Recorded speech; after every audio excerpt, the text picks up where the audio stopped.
So ayun mga boss, may chichik ka dito na Toyota Innova na gasolina. So ang concern ni sir is sinisinok, palyado mga boss. So check natin.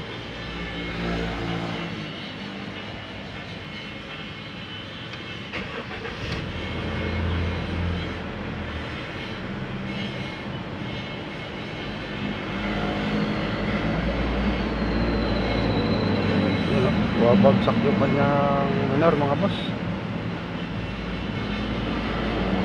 lalo na pag naka-aircon yan.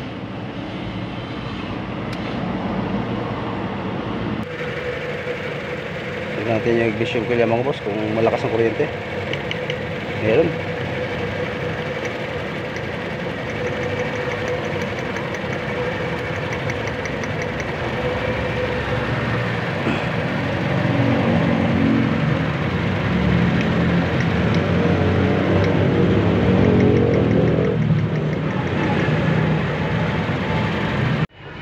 So ayun mga boss, pati yung kanyang throttle is madumi na. So lilinisin na rin natin mga boss, kasi nabuksan na rin natin yung kanyang air cleaner eh. So i-spray na natin ng carb cleaner. So ayun mga boss, nalinis na natin yung kanyang throttle. Nalinis na mga boss. So sasalpak na natin. So ayun mga boss, pinalitan muna natin ang spark plug. Tingnan mo yung kanyang spark plug mga boss, medyo pangit na yung kanyang sunog. So sabi kasi ni sir is bago pa yung kanyang spark plug. So pinalitan ko muna. So ayun mga boss, nagpalit na rin tayo ng isang ignition coil kasi ay misfire na yung kanyang number 1 na ignition coil. So napalitan na natin ng bago yan mga boss. Ito yung kanyang pinagpalitan.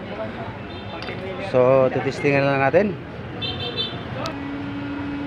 Start natin kung may pinagbago.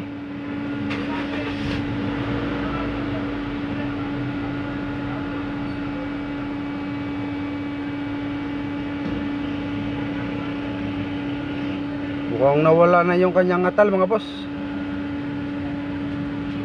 Kanina parang nangangatal eh.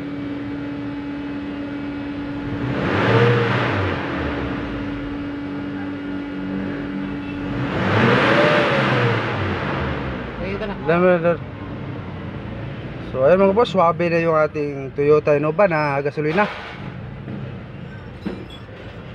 Pinakamin sira niya mga boss, isa yung kanyang ignition coil, kaya nangangatal yung kanyang makina.